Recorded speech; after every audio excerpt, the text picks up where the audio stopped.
So welcome everybody. I don't know what day you're watching this on, but today is February 14th, also known as Valentine's Day. So welcome everybody and happy Valentine's Day. And it seems perfectly suited given the tremendous power that love has in the world. As Dr. King taught us in so many ways that it's really only love that allows us to overcome these challenges. And what a perfect time to be meeting. So I'm Jon Ramer, founder and co-founder of the Compassion Games and the SINE Network. And I have the privilege and honor to bring this conversation to you today as part of the MLK Martin Luther King 40 Days of Peace. So the Compassion Games is a proud recipient of a grant from AmeriCorps, which gives us the chance to honor Dr. King. And boy, if there ever was a time, there's so many things he had to say. I have a book here that I put together. I was going to highlight just my favorites. As you can see, it's almost everything in the book. And the topic for today and the opportunity today is to go deeper into this whole idea of multicultural cooperation, this whole idea of Dr. King and his wisdom. And we're so honored and privileged to have Audrey Kitagawa here today. And what is to me so meaningful is the whole idea of multicultural cooperation. This is exactly the only way we can transcend the differences and get to know each other and appreciate each other. And Audrey is the president and founder of the International Academy for Multicultural Cooperation, as well as the president of the Light of Awareness International Spiritual Family. She's the chair of the Anti-Racism Initiative and co-chair of the Gender Equality Working Group of the G20 Interfaith Forum, and the founder, advisor to the Office of the Special Representative of the Secretary General, former advisor to the Office of the Special Representative of the Secretary General for Children in Armed Conflict at the United Nations. And I could go on and on.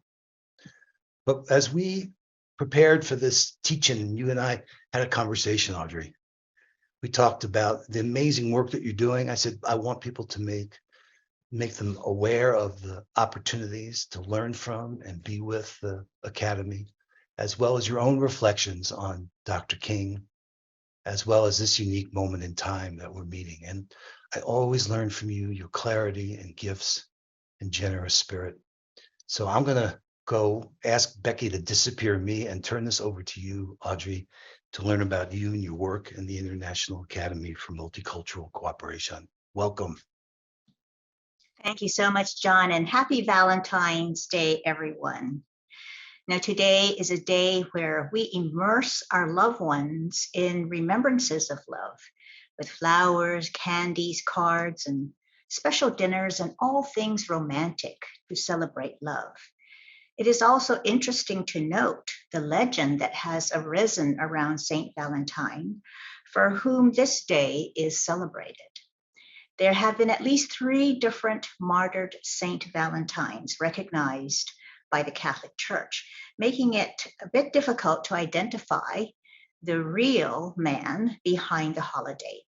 However, popular legend holds that the Roman Emperor Claudius II executed one, Saint Valentine of Terni, on February 14th, around 278 AD.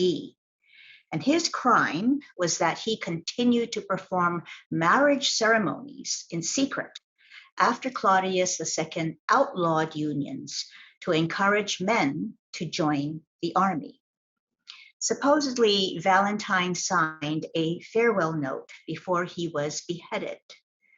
From your Valentine. While this history speaks of a gruesome death, it is also inspiring because we can note that in the long march of history, out of darkness and death, love and the remembrance of love has sprung forth.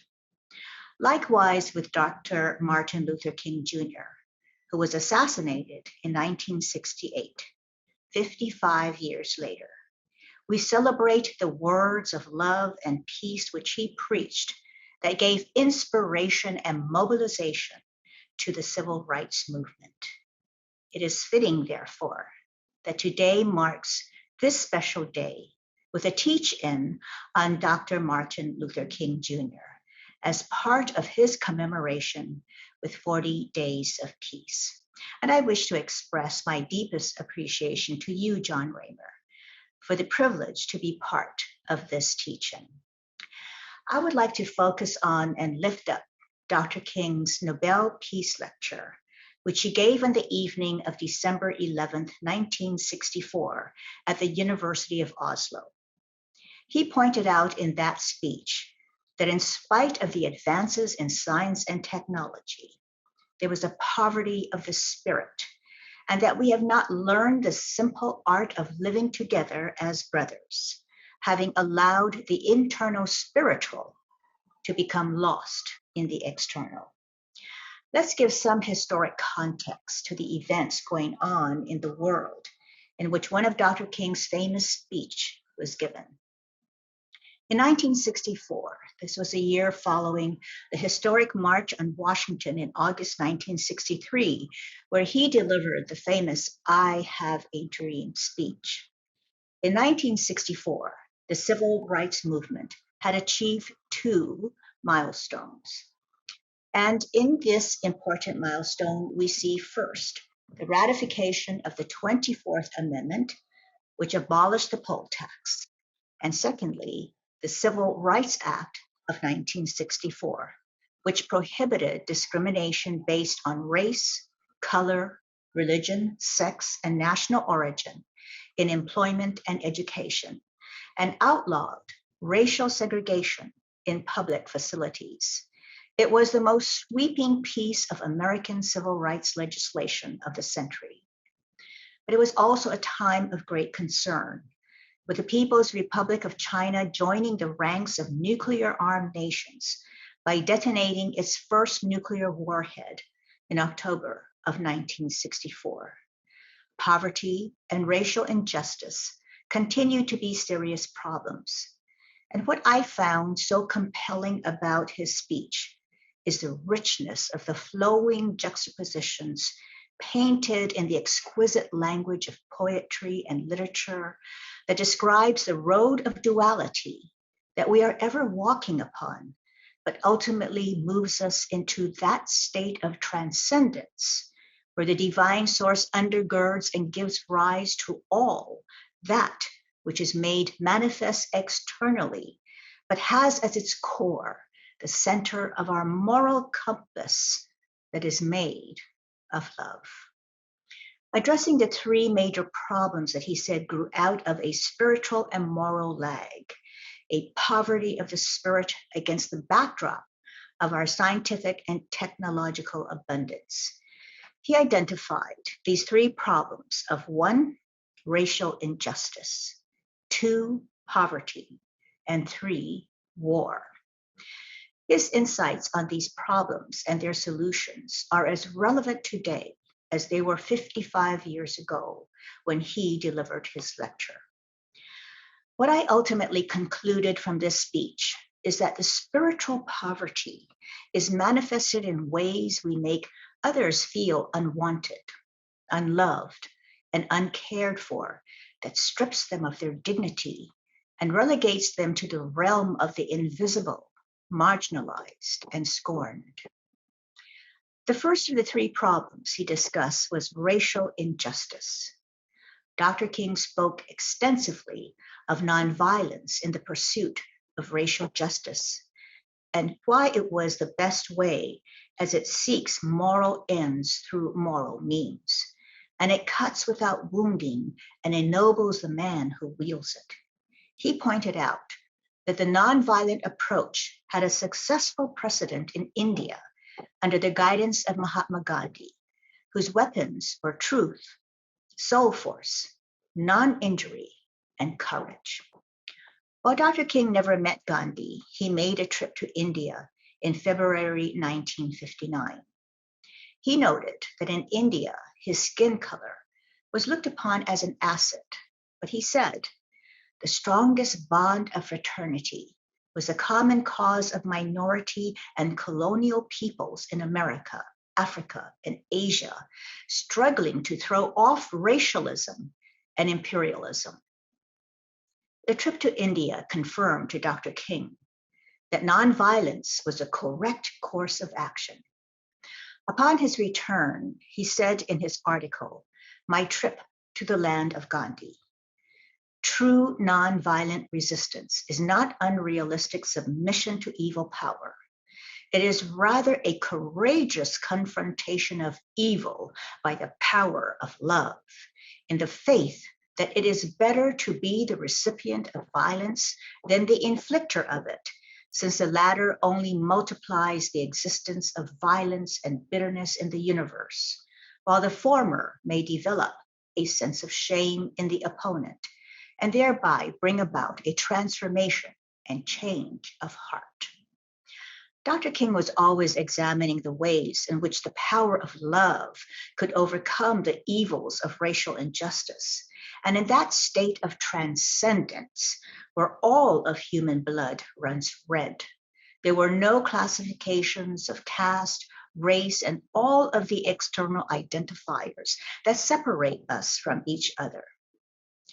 We acknowledge that 2 years ago, a jury found the 3 white men who killed Ahmaud Arbery guilty on all counts in the federal hate crimes trial.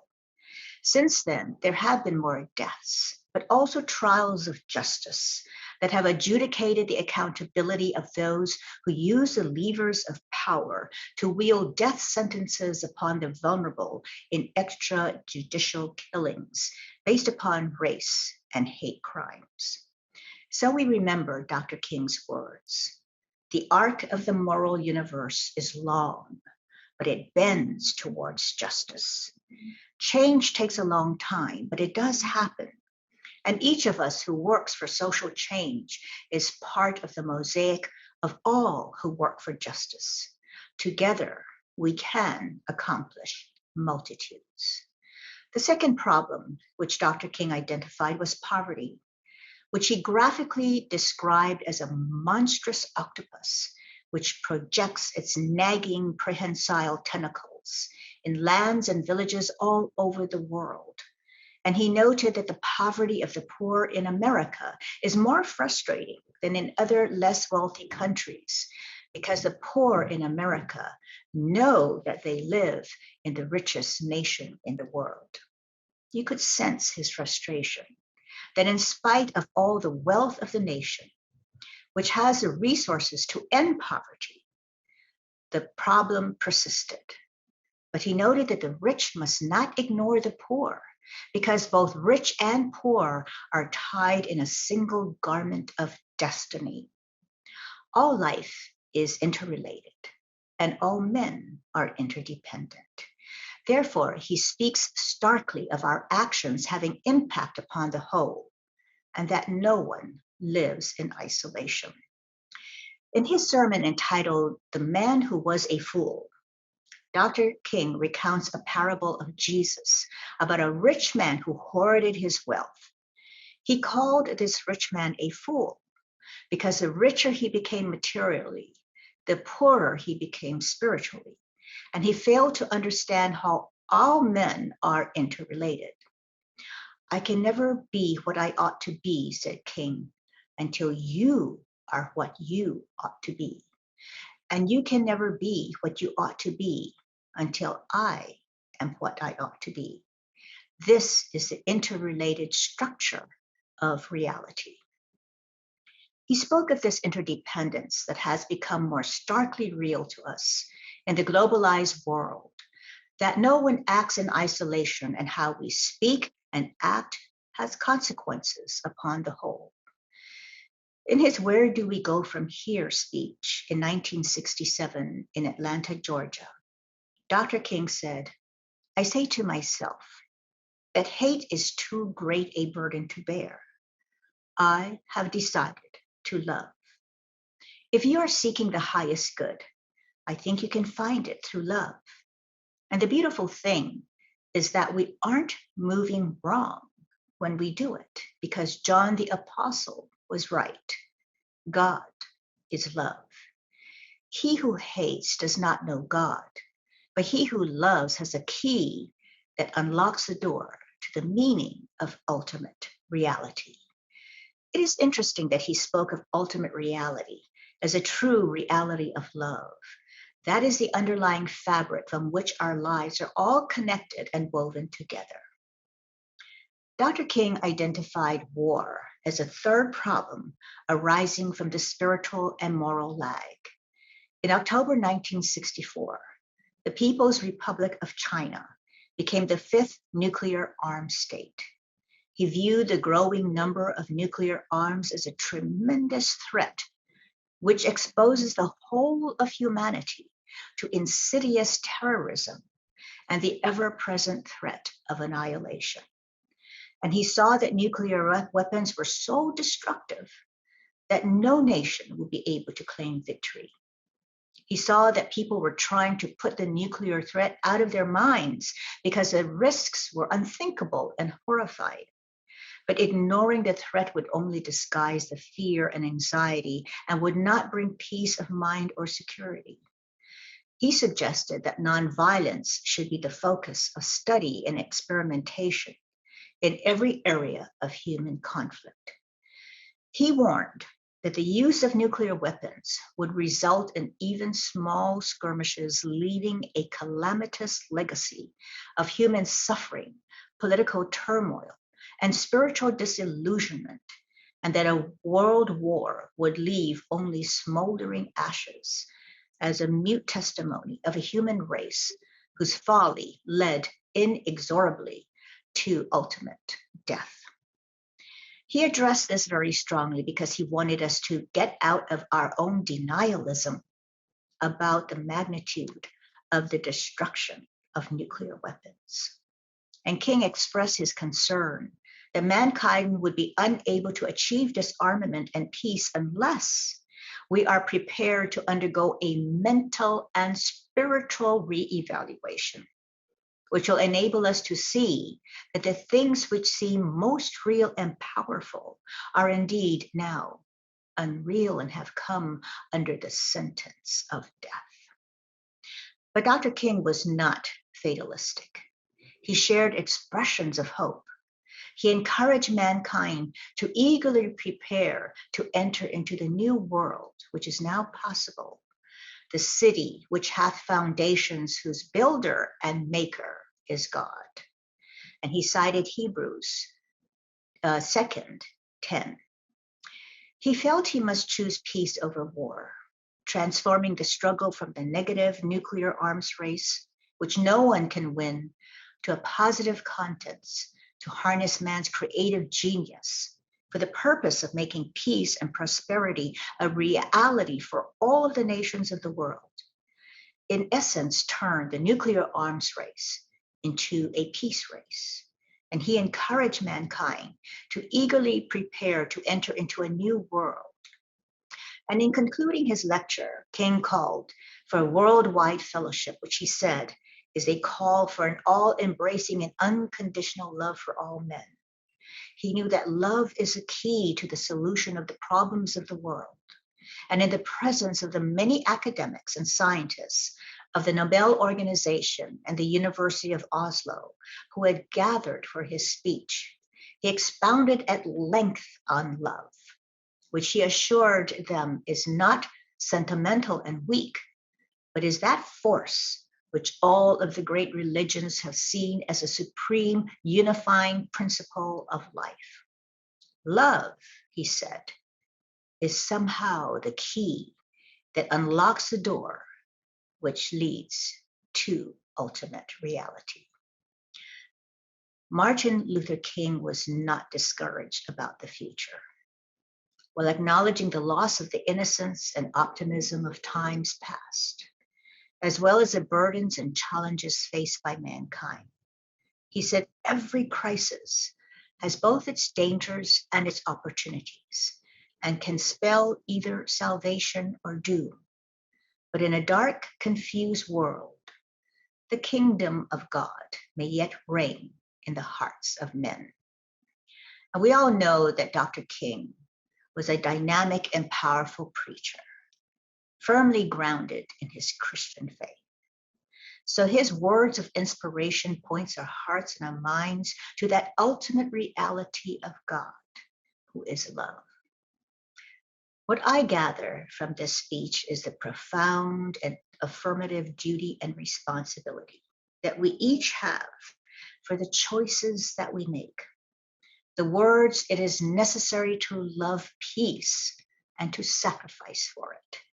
The fact that we must concentrate not only on the negative expulsion of war, but on the positive affirmation of peace. It is, in short, our duty to live in ways that will bring forth peace, love, and service to others, to fulfill our higher purpose in life. And this is to develop our heart of love, compassion, kindness, and caring for each other. And, Dr. King was such an inspiration, and his words endure because he is articulating these universal truths that all of the great religious masters have articulated over the years. For universal truth runs through the thread of all of humanity and all of life. And it is those words of truth that ultimately uplifts us. And Jesus did say, "Know the truth shall set you free." And I thank you so much, Jon, for this opportunity to share these powerful, enduring, and inspiring words of Dr. King. And at this time, thank you so much for giving me the opportunity to share about the work of the International Academy for Multicultural Cooperation. And it is very important because there are many countries and we have many cultures, many races. Although we belong to one human family, it is an opportunity that helps us to continuously educate ourselves about each other, who are our brothers and sisters around the world, that we may come to the greater appreciation about the cultural context within which they reside. And this is what makes traveling so exciting, the possibility of getting to know who our neighbor is. And I wanted to share about 2 films that will be released by the Academy. And I want to talk about the first film, which we will be releasing next Monday. And it is a premiere showing. It's called New Now, Reconnecting to the Tree of Life. And this film explores a community movement in Hawaii. And it is very close to my heart because, of course, I was born and raised in Hawaii, and I still maintain residence there. And it taps into ingenious indigenous wisdom in order to meet the complex global challenges we are facing now. Hawaiian people maintained a sacred relationship to the land through their vast agricultural and spiritual practices, their language, and the storytelling, chants, and dances of hula. Colonialization and industrialization removed the Hawaiian people's access to land and cut the transmission of their language and knowledge. One of the many traditions broken was the cultivation of the coconut, or niu. Niu, also called the tree of life, had been a staple food, and the plant's myriad uses made it essential to daily life in Hawaii and in tropical regions worldwide. However, the increase in tourism in Hawaii raised fears of injury for uneducated visitors walking or sitting under the trees where coconuts could fall. And so began the practice of aggressively trimming back the seeds and flowers of the trees so the coconuts would no longer grow. There is a phenomenal lady by the name of Dr. Manulani Aluli Meyer, who is a scholar and activist for the revival of indigenous epistemology. She has taken on the responsibility to rehabilitate and connect us to Niu, the coconut. Her partner in this endeavor is Indrajit Gunasakera, who grew up in southern Sri Lanka, where the coconut traditions are alive and well, and coconuts are eaten at virtually every meal. And along with their beloved friends, They work tirelessly to plant coconut groves and share the knowledge of their use and value as a way of revitalizing the essential relationship to the land. It is really a relationship of sacredness. And the model of the New Now movement and the insights shared by Dr. Mayer speak to universal principles which are applicable far beyond the tropical belt. They also address the systemic challenges of food security, climate change, and a fundamental shift in how people view and relate to the land. As we all know, Hawaii is in the middle of the Pacific Ocean. It is part of an island archipelago. And we have heard many reports about the rising seas. And we already know that in Tuvalu, there has been mass evacuations of their citizens. So the rising tides are something that we are seriously facing as well.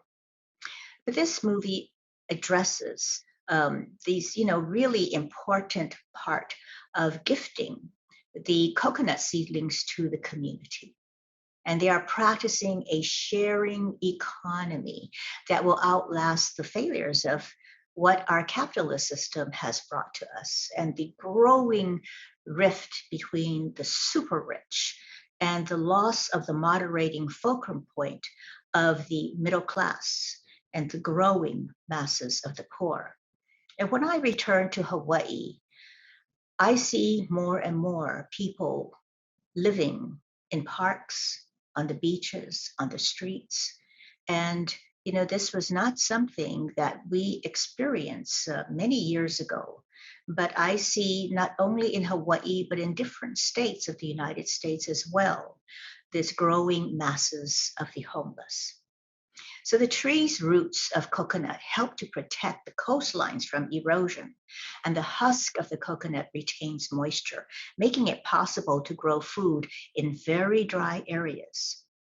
And in acknowledging the sacred nature of this tree through spiritual ceremonies and chants, they are reigniting the torch of ancestral wisdom that shows us the value of service to others and the love of land. Aloha, Aina. Aloha is love. Aina is land in Hawaiian. The flyer and registration information is being posted now in the chat box. So you can click on that and you can learn more about the date, time, and how to register. And the launch of this premiere showing will be held next Monday, February 20th at 1 p.m. Eastern Standard Time. And I hope to see all of you there. And I want to share a short trailer with you about this movie. And can we please play the trailer?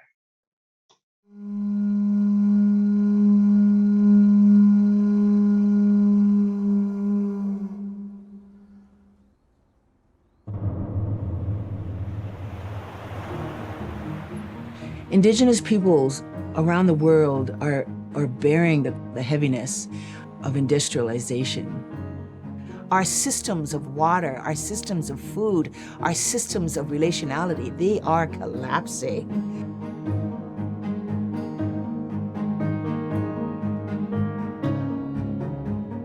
We have to befriend each other so that we can articulate and work together to respond more accurately to the needs of our time.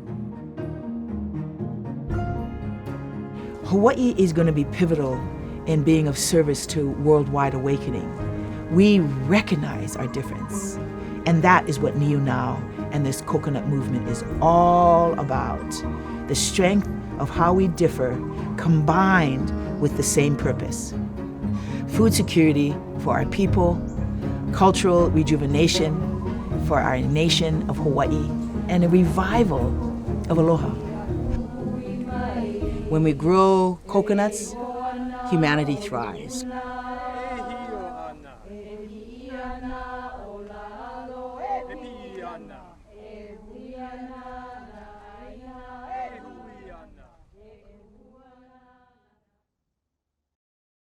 Thank you so much for showing that trailer.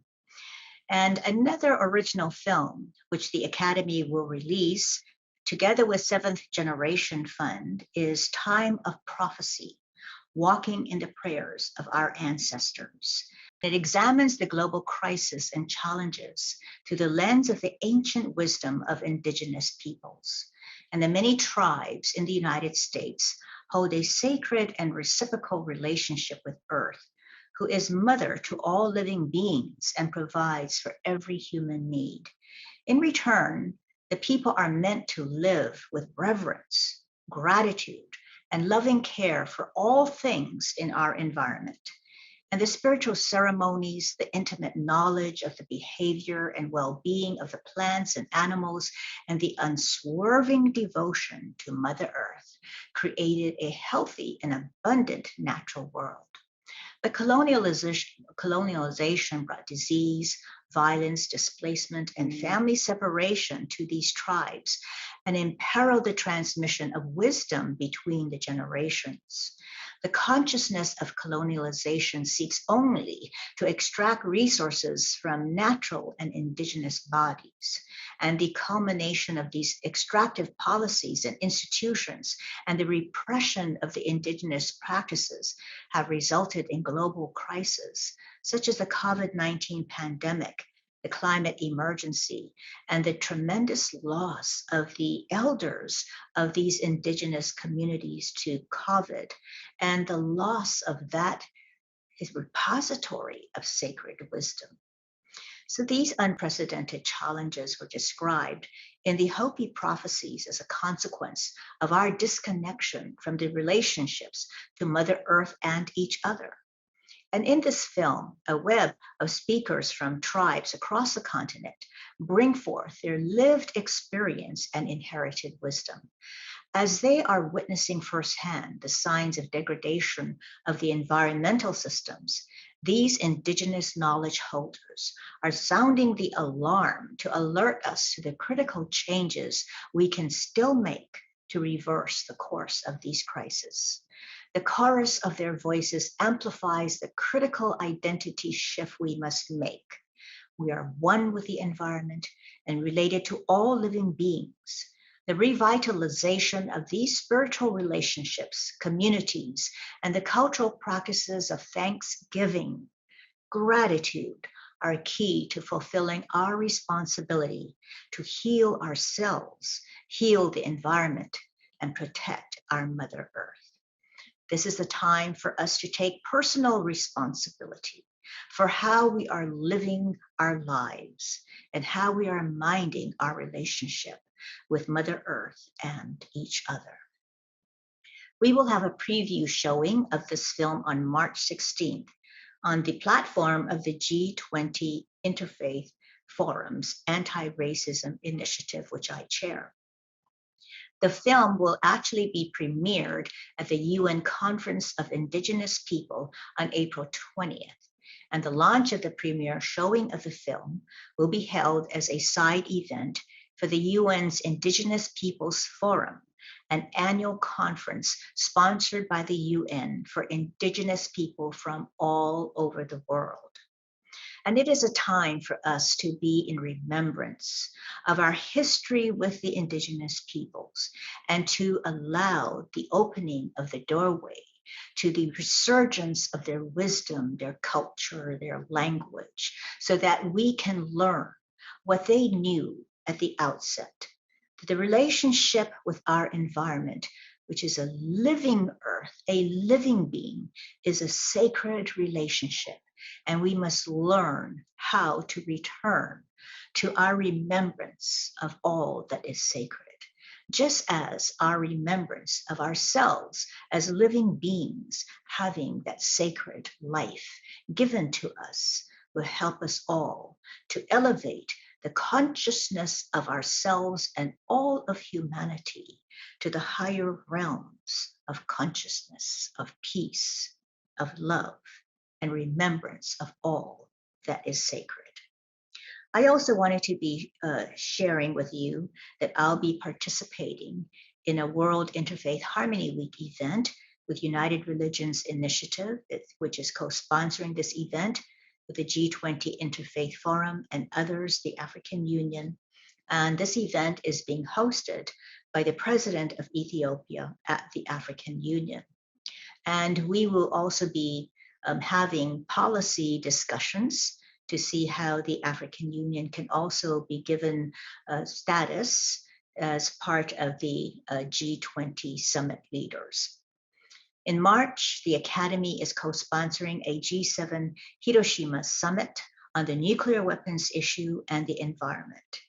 And this is very important because of the ramp up in the languaging of nuclear weapons, the threat of the use of nuclear weapons, the increase in conflict, especially in Ukraine and other places around the world that has active conflict now. And the focus on the Asia Pacific region, where there has been a lot of rhetoric about the US's relationship with China, with Taiwan, with North Korea, and the growing tensions that we see in the Asia Pacific region. And I would also like to share that I feel that Hawaii is going to be very pivotal because of its strategic geopolitical location in the Pacific Ocean that is contiguous to all of the Asia countries in the Pacific region. So the Academy has very vibrant programs that it will be co-sponsoring, participating in, and co-hosting throughout the year. And we will certainly keep you posted. And we'll keep you apprised when the flyer and other information about these initiatives that I've just discussed with you will be coming about. And on the anti-racism initiative of the G20 Interfaith Forum, we will be hosting a webinar on a new book released by Georgette Bennett, who's a founder of the Tannenbaum Center for Interreligious Dialogue, and Jerry White, the executive director of United Religions Initiative called Religicide. You can see the flyer and upcoming information about this webinar, which will be held on February 23rd at 2 p.m. Eastern Standard Time. And the link to the flyer is being placed in the chat box. And I hope to see you all there. It is a very interesting and deep perspective into the basically the destruction of communities of religions around the world in different parts of the world, where, for example, the Yazidis, and we will have someone who is quite experienced with the Yazidis community being a panelist and speaking about the tremendous trauma, death, and sexual violence perpetuated on the Yazidis community. But in their book, they also address other religious communities that are really experiencing a kind of genocide, which they want to frame as religicide, a new term to describe the specific, degradation that is being caused to identifiable religious communities that are also ethnic communities as well, and racial communities. So I hope to see you there. And I will also be participating in many upcoming initiatives.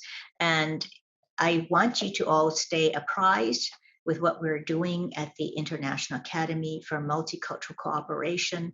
If you go to our website will be posted in the chat box, and go to the events page, you will see the vibrant numbers of events that the Academy has been participating in, and we will also continue to participate.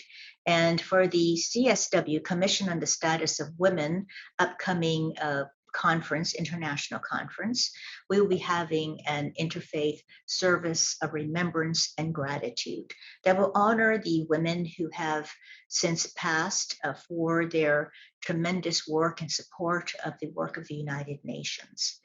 And I want to thank you again, Jon, for this privilege and opportunity to really share more deeply about the work of the Academy and to have this teach-in on Martin Luther King Jr.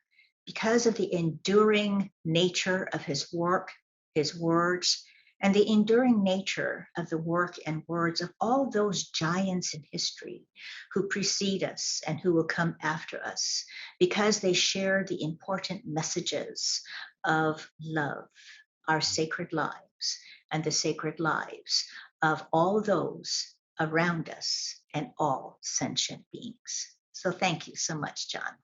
Wow. You are a giant, Audrey. What a blessing and a gift. What a joy to be able to share this with the world at this time. The work of the Academy. What a resource to draw from and participate in. And like Dr. King said, everybody could be great because everybody can serve. And therefore, this is a time for me personally, not only to rediscover one more time all that is sacred, but to act and come forward and be a voice in this moment. So getting to the webinar that you're doing, seeing the film, sharing it with folks so people hear the message and gain the comfort that comes from the recognition of the important work of the Academy and what's happening and what we're all doing together. This is awesome. This is just what I was hoping for. I feel that love, that force that brings us together, that says, okay, this is the time. So thank you, Audrey. I don't know if anyone, Becky, let me ask you, how are we doing here in the chat? Now, this is out on many other pages where people can't get the information that's in the chat here in the Zoom room. We'll add it out onto those pages as well. But unless there's more to do, it's so perfect and complete. I feel nothing but gratitude and joy. Well, thank you so much, Jon. You talked about, you use a very important word, and that is service. And I want to acknowledge you for the tremendous service that you have provided to all of the many hundreds of thousands of organizations all around the world that you have been very instrumental in connecting in this vast network that is a call to civil society, that we all come together, we join hands, that we acknowledge and recognize the important work that each singular drop is adding into the ocean of peace. And you have been so instrumental in helping to create this mobilization of civil society to come together, to work together, to cooperate together, because it is through our cooperation, our helping each other, our selfless service to each other, and to all of these beautiful causes that we not only elevate ourselves as human beings, as spiritual beings, to the realms of higher consciousness, but to also know that through the heart of loving service, we are connected one to the other all around the world. So thank you so much for doing that. Yeah, well, it's a privilege, and it might be helpful actually to everyone to see what we're talking about. What do we really mean here? So the situations are caused by the patterns, and the patterns that we're in are caused by the relationships we've had.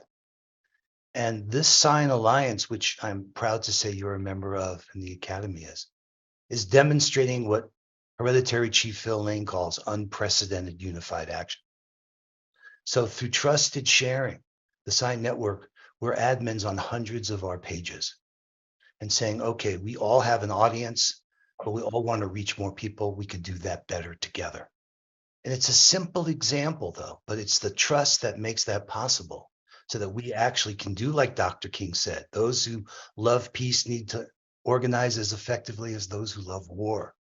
So in a very practical way, SINE, Synergized Impact Network Exchange, is really an example of us living into that new way of being, that new way of relating with the trust and the commitment to serve, to go beyond our own interests, to recognize we're all in the same boat now.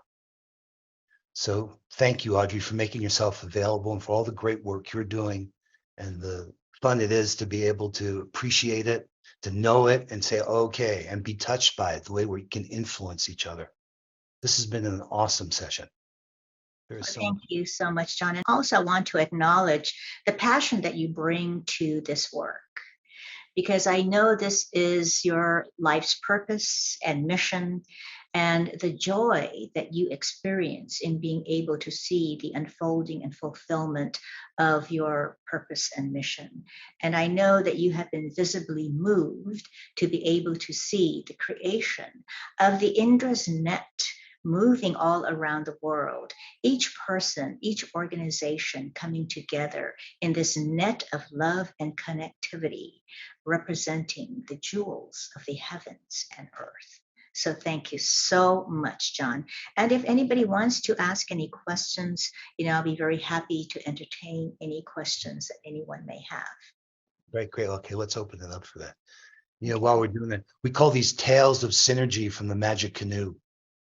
We're moving between worlds, right? From a world no longer to a world not yet. But everybody's welcome here to serve or journey home.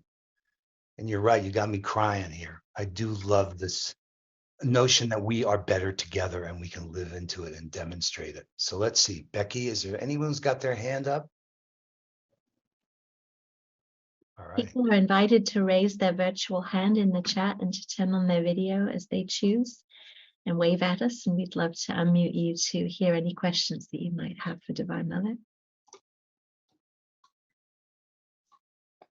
I think we might have left them speechless. Everybody's shy today. Don't be shy. This is your opportunity. Ask your questions. I wanted to share, Jon, while we, wait for questions that are coming through, or if not, then I wanted to share the importance of, this love and how we, in our daily lives, can move to that deeper love. And I also had an international spiritual family, and I've been working with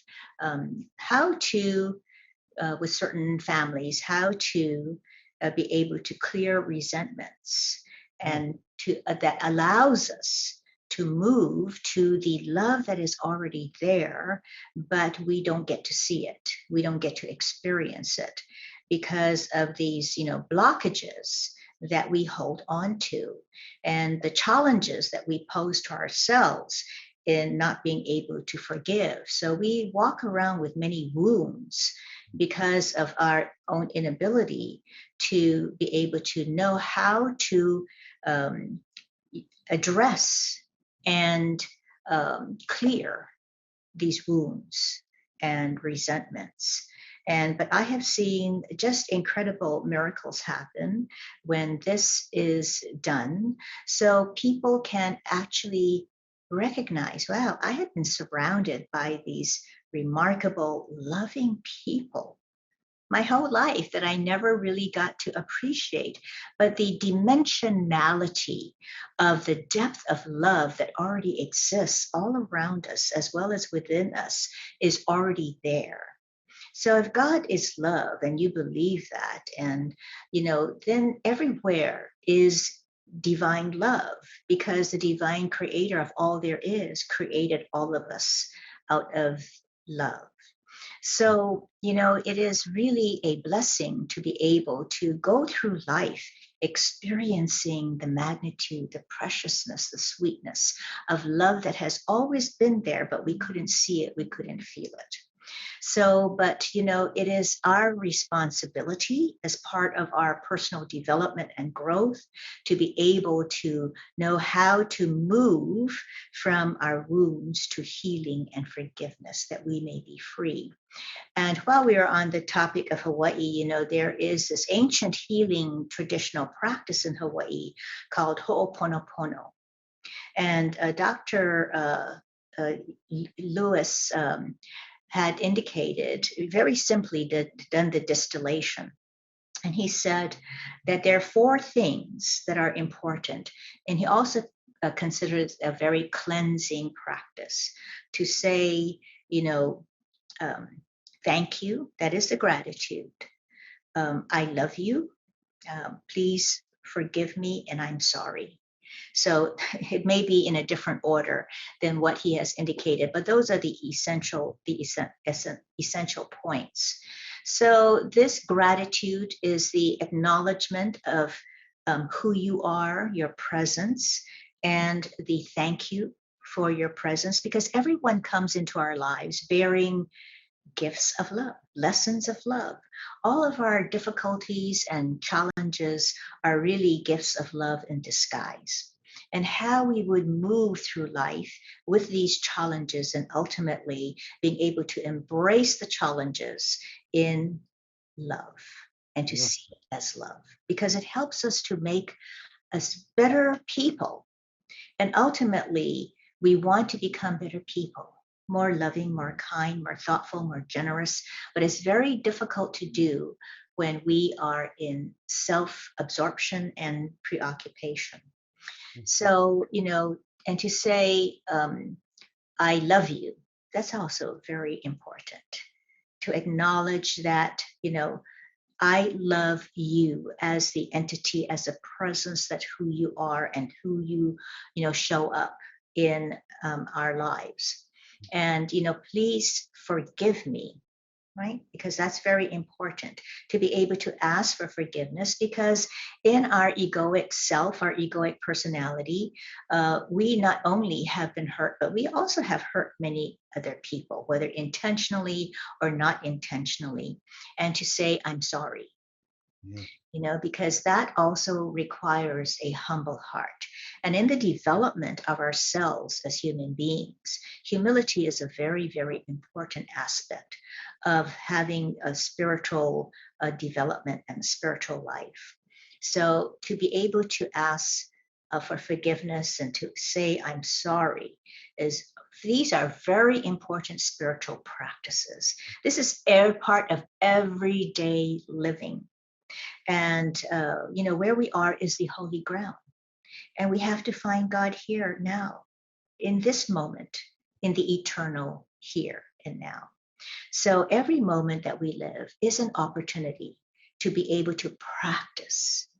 And it is such a privilege to be able to practice and to start our day off with gratitude, acknowledgement of the beauty and the abundance of God in the rain, in the sun, in the, flowers, in the blades of grass. I mean, there is an infinitude of thanksgiving that we have to, offer every day.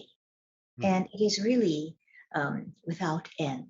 Our gratitude should be ever flowing, and we should not be at a loss for what we can be grateful for. Yes. Oh, beautifully said. I'm so grateful for that. Patricia Ann Davis, Navajo Diné medicine woman, she said that learning is healing. And that observing our culture, she said, you don't have practices to empty. And when you speak of Ho'oponopono and you speak of asking for forgiveness, and that authenticity grants authority, that vulnerability to say, oh my gosh, I'm sorry, I caused pain, and take responsibility for our own experience, Audrey. That's what I hear in what you're saying, is that That's right.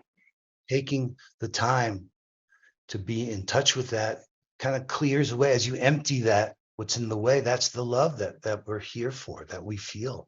When I say your concerns are my concerns, which is my way of saying I love you. That's right. That is beautiful. And that is an exact expression, different words, but my beautiful, beautiful spiritual mother said often, your joy is my joy. And so she's speaking from the one consciousness, in the oneness with us. So she's right there with us every moment that we live in that one consciousness. So it is so beautiful, and so too with all of us. We are all together in this sacred life. And this is our opportunity in this birth, in this lifetime, to be able to do what it takes to awaken to that reality. And that requires the spiritual discipline and authentic spiritual practice. And it is part of everyday living. It's not something like you try to cram for an exam, And all the days that you played around and you didn't do your homework, you didn't study, and then you think you can just try to cram it and pass the test. But it's really the mastery of the self is the most difficult mastery to have, because you're dealing with yourself all the time, and you're with yourself all the time, and you can try to run away from things, and you can try to hop on an airplane and go hither and yon on this vacation, that vacation, but you are the one person that's always going to be there with you no matter where you go. So ultimately, we can never escape ourselves. Right. Intrapersonal holiness for interpersonal wholeness. That was another expression how Patricia would talk about that. And yes, wherever I go, there I am. That's right. It's those problems that seem to follow me. Now, the joy of being responsible, of staying awake, of having each other to remind ourselves. And that's a beloved community. And that's what I see us as building. And that ability to make it a safe place, to be vulnerable, to awaken. James Baldwin said, everything that's faced can't be changed, but nothing can be changed until it's faced. Mhm. Our generation is facing challenges unlike anything I could have imagined just a few years ago. That's right.